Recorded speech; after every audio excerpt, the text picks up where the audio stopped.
नमस्कार, मेरा नाम अनूप नारायण सिंह है और आप बिहार टॉक के डिजिटल प्लेटफॉर्म को देख रहे हैं। 2024 के लोकसभा चुनाव को लेकर बिहार की 40 लोकसभा सीटों पर जो महागठबंधन के दल हैं उन्होंने अपनी तैयारी अंतिम रूप से करनी शुरू कर दी है। इसमें राजद की तरफ से 17 उन सीटों पर दावा प्रस्तुत किया जा रहा है जो सीटें 2019 में जदयू और भाजपा के तालमेल में भाजपा ने जीती थी। इन 17 सीटों में 7 ऐसी सीटें थी जहां हार जीत का अंतर काफी कम था और दूसरे स्थान पर राजद के उम्मीदवार थे। आपको बता दें कि जो ऐसी सीटें हैं उनमें सबसे प्रमुख सीटें हैं अररिया, जहां से राजद के उम्मीदवार काफी कम अंतर से चुनाव हारे थे। दूसरी सीट है बक्सर, जहां से अश्विनी चौबे लगातार दूसरी बार भाजपा के उम्मीदवार के तौर पर चुनाव जीते और राजद के प्रदेश अध्यक्ष जगदानंद सिंह चुनाव हार गए।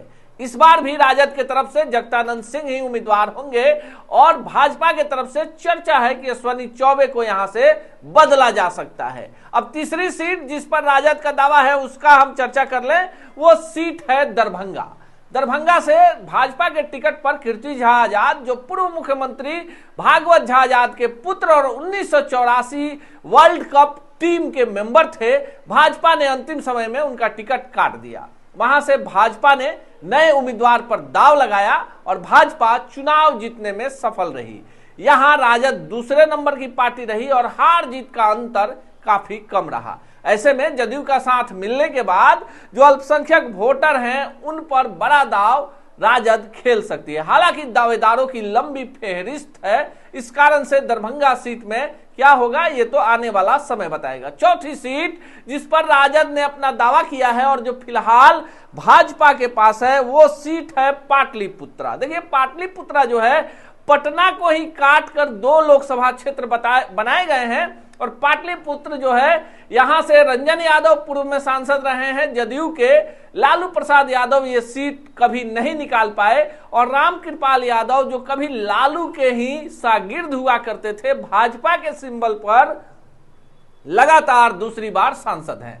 पिछली बार यानी 2019 में लालू प्रसाद यादव की पुत्री मीसा भारती इस सीट पर काफी कम अंतर से चुनाव हार गई थी। ऐसे में राजद ने इस बार फिर पाटलिपुत्रा सीट जो भाजपा के पास है इस पर दावा प्रस्तुत किया है।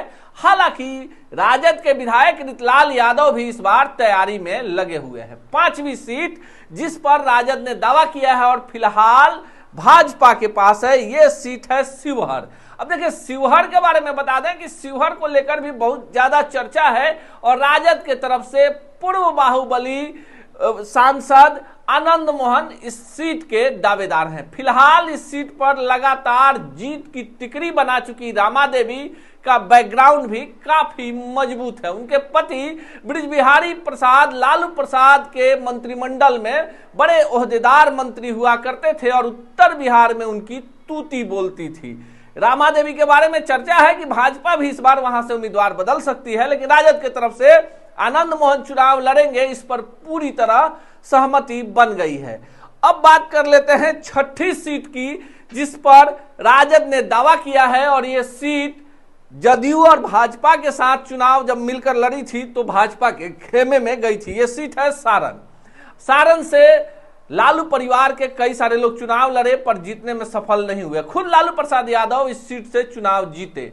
पिछली बार यानी 2019 में लालू प्रसाद यादव के समधी चंद्रिका राय को यह सीट राजद ने दी थी। ऐसी चर्चा थी कि चंद्रिका राय की बेटी और लालू प्रसाद यादव के बड़े पुत्र का जो विवाह हुआ था उस विवाद को हटाने के लिए चंद्रिका राय को अंतिम समय में राजद ने टिकट दिया था। हालांकि लालू प्रसाद यादव के बड़े पुत्र तेज प्रताप यादव ने इस टिकट के बंटवारे का विरोध किया था और अंततः चंद्रिका राय राजीव प्रताप रूढ़ी से चुनाव हार गए।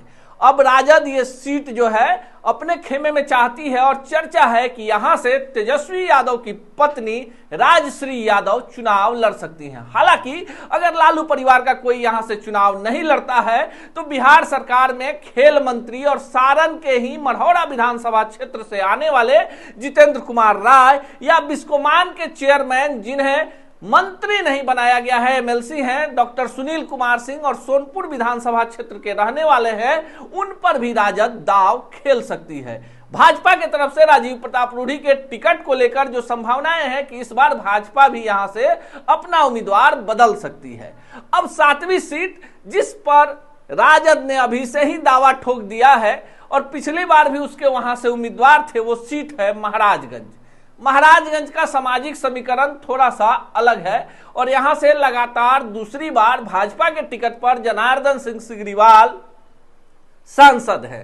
पहली बार उन्होंने राजद के कद्दावर नेता प्रभुनाथ सिंह को मात दी थी और 2019 में प्रभुनाथ सिंह के पुत्र और पूर्व विधायक रणधीर कुमार सिंह को इन्होंने मात दी थी। लेकिन इस बार हालात बदले हुए हैं। 2 बार के सांसद रहे जनार्दन सिंह सिग्रीवाल के खिलाफ भी एक बड़ा जनादेश है।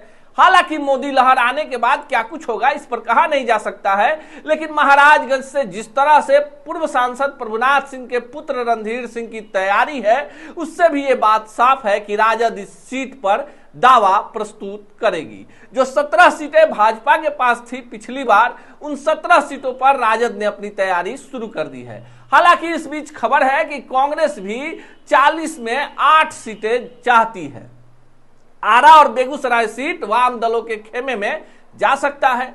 आपको इस बात की जानकारी होगी कि 2019 के लोकसभा चुनाव में जब जदयू और बीजेपी एक साथ चुनाव लड़ी थी तो बिहार के 40 में 39 सीटें इसके खेमे में आई थी और एक सीट किशनगंज कांग्रेस के पास चली गई थी।